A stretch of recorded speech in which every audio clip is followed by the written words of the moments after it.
Broadly speaking, John Cassavetes made New York movies and he made Los Angeles movies.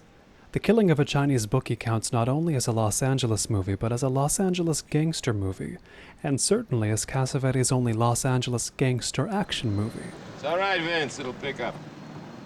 Have a big night. It takes place, if not deep in the underworld, then at least off in the marginal world, telling the story of strip club owner Cosmo Vitelli and the mob setup that forces him into the role of unwitting hitman.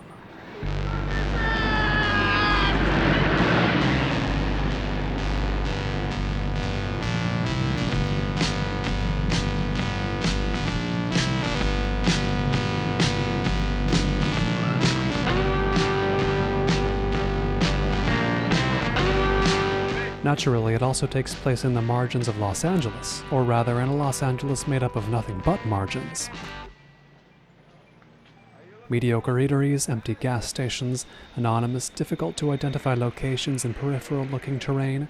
The ideal setting, in other words, for this 1970s grotesque, with hairstyles, lapels, and collars even tackier than its buildings. Yet amid all this bland tawdriness, our hero retains his pride, generally through his dedication to his craft, such as it is, and specifically through his doggedness in repaying debts. Cosmo, you're a prince. Now you can go out and work for yourself. Marty, you're a lowlife. No offense. You have no style. Cosmo celebrates his emergence from this financial hole by taking a few of his girls out for a night on the town. But his first trial of many has him picking them up in a punishing Southern California afternoon light. As in many a Los Angeles movie of the 70s, the sunshine does not bode well. It's gone up 400. Cost you 400 if you can't see it. Sold at 400. I raise it for $800. Listen, That's $400. $800. I need more credit. Get a blame. I'm sorry, Mr. Vitelli. No more credit. Cost you $800. I know it costs $800. Wait a minute, will you? What are you trying to do, embarrass me? I'm sorry. No. Well, can I have the credit or can't I? I'm sorry. There's no more. After one night at the tables, Cosmo somehow winds up $23,000 in the hole. No additional credit available.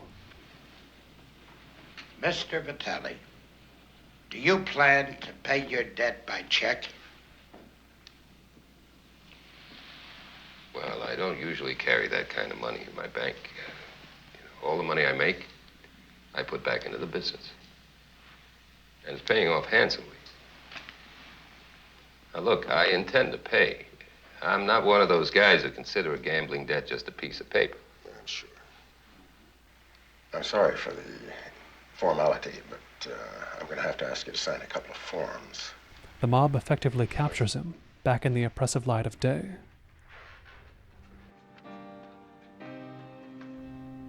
The sting of defeat doesn't last, however, for Cosmo has his craft to return to. A craft practiced in the form of the Crazy Horse West, which today we'd probably call more of a burlesque venue. The film places it on the Sunset Strip and even shows Cosmo walking just down the street to the Source Restaurant, a thoroughly late 60s eatery famously operated by the eponymous Los Angeles hippie cult of health food and free love. But this is the mid-70s, by which time the utopian energy driving such movements had long since congealed into a grim joke. For Cosmo, the Source offers only blank-eyed waitresses unnervingly prepared to give impromptu auditions. Winter desire.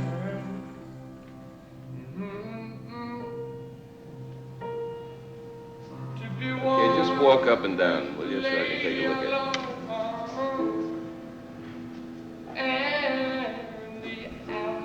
You don't have to jump anymore, sweetheart. Just walk up and down. The casino-operating gang of middle-aged thugs wastes no time calling in Cosmo's new debt, demanding payment not in cash, but in service. We got this punk Chinese down in Chinatown. We can't get him out because he's got these tough Chinese kids around him with the long sideburns and a Charlie Chan mustache, you know. They're all alike, you know. Very belligerent, you know, like in the war. They stand in for an older Los Angeles, a generation that made its claim before immigration from Asia boomed. one that neither knows nor cares to tell one Chinese from another, let alone from a Korean or a Japanese. Yeah, I know about the Oriental. That's wonderful. Give me a cigarette, will you? You got a cigarette? They ask Cosmo to track down a certain Asian gang boss and lure him to his club. But as in so many of Cassavetes' films, strong intent dissolves almost immediately.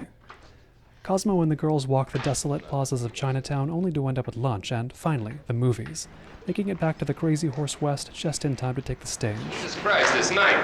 Here, here's your hat. Lamar, why didn't you come in and get us? Didn't want to disturb What time is it? It's late. Of course it's late. The show, for Christ's sake. Let's get in here. Come on. There, the mob sends an envoy, surely the most menacing iteration of Seymour Cassell ever put to celluloid, to make sure Cosmo understands that having failed to uphold his end of the bargain, he must now fulfill another, much stiffer one. Lord, how are you? Yeah, didn't find him, did you? I didn't want to find him. I don't understand. I don't want to reduce the bill. Don't. What do you want to do? Well, I owe you money. I'll pay you. Step outside. Now, look, I'm busy now. I'll see you in a few minutes, huh? Please, do yourself a favor. He must perform the killing of this Chinese bookie. You see this? You know where the Laurel Ventura Freeway is? You go over Laurel. 2 blocks on the other side of the valley, past Ventura Boulevard. Stay to your right, under the bridge, you get on. Stay on that till you get to Rossmore. Get off at the Rossmore exit, go east till you come to Philbin. It's on the map. They send Cosmo on his way in a stolen vehicle, making for the first time we ever see Cosmo behind a wheel, hardly behavior becoming of a 70s Los Angeles movie hero, especially since the car craps out right away, stranding him on the freeway.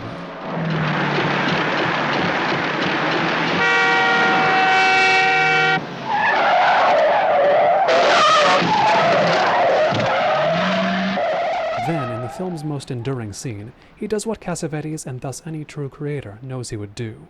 He runs to the nearest phone booth and checks up on his life's work. Sonny, how's it going? Well, who's on stage? Margot and Sherry. Yeah, why are only 2 girls on stage? Where's Teddy? He just came on. All right, well, what's he singing? What song is he singing, Sonny? But how can that be... Sonny, how can that be the song with only 2 girls on stage?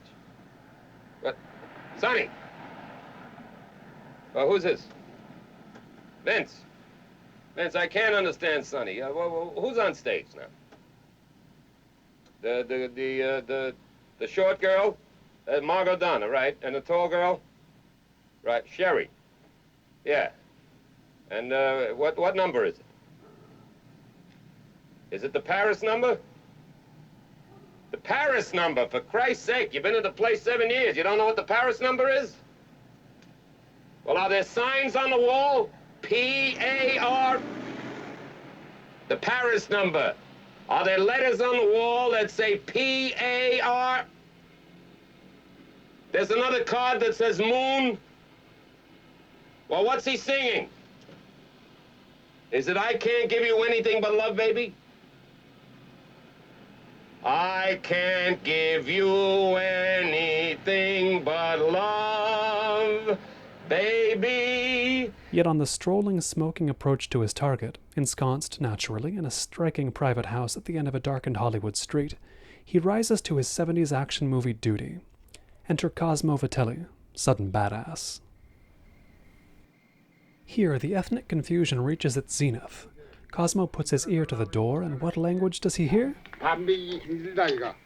길기도 힘들죠?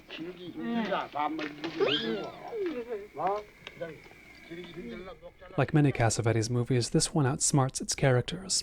Koreans had been coming to Los Angeles in force for over a decade at this point, although as to why the mob first expected to find this one in Chinatown, I don't know. I've heard the same story from a few people who worked on the production. The time came to shoot this scene, and Cassavetes just couldn't work up the nerve. Do we have to kill the Chinese bookie, he asked. John, his collaborators, patiently explained, the movie is called The Killing of a Chinese Bookie. I'm real bad. Real bad. I'm sorry.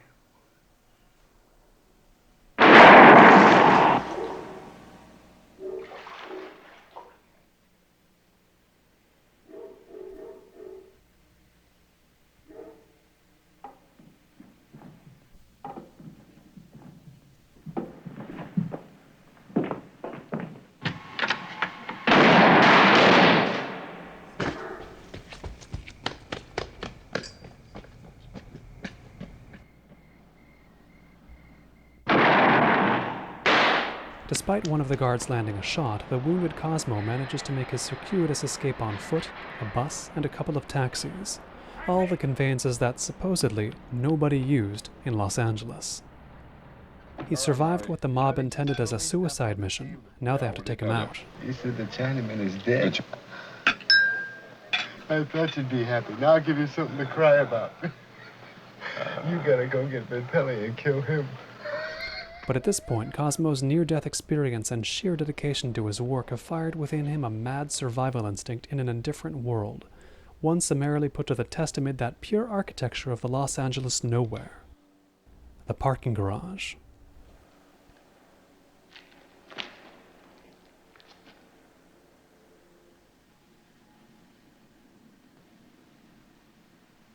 I think it's about time to make a deal.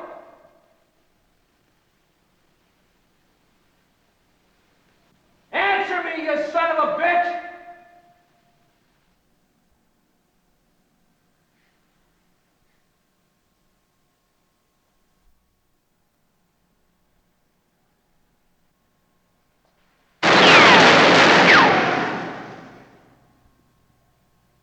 Vitelli?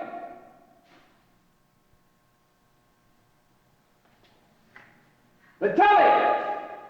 The show must go on. Having eluded another set of would-be killers, Cosmo returns again to the Crazy Horse West, no less shot, but with a renewed focus on the operation. Because what's your truth is my falsehood, what's my falsehood is your truth, and vice versa.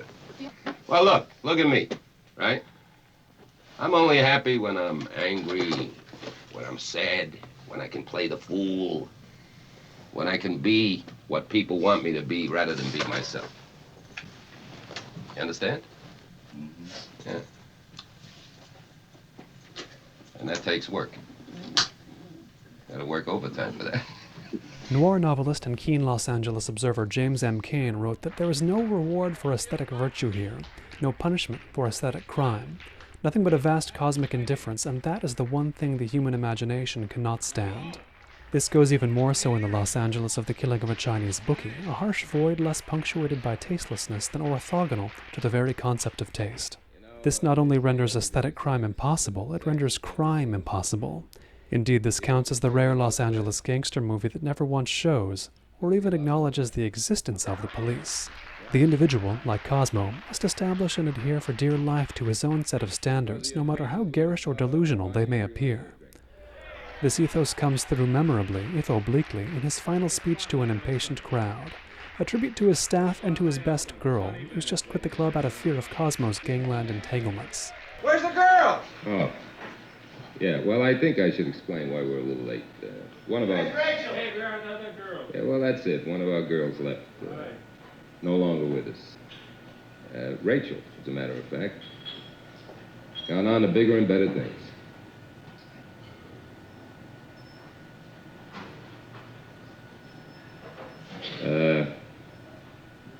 She was a black girl, black and beautiful. And I loved her. And I drink to her. As to whether our hero lives or dies, the movie makes that its business no more than the city does. Gee, we'd like to see you looking swell, baby. Dolled up, dressed up, raising Cain and hell. Baby, till that lucky day, you know damn well, baby. For more on Notebook on Cities and Culture, a Los Angeles primer, or The City in Cinema, visit colinmarshall.org. The City in Cinema comes live to Portland, Oregon's Hollywood Theater in January 2015. Stay tuned for details. Love, hot love. Woo, you hot, you hot. Woo!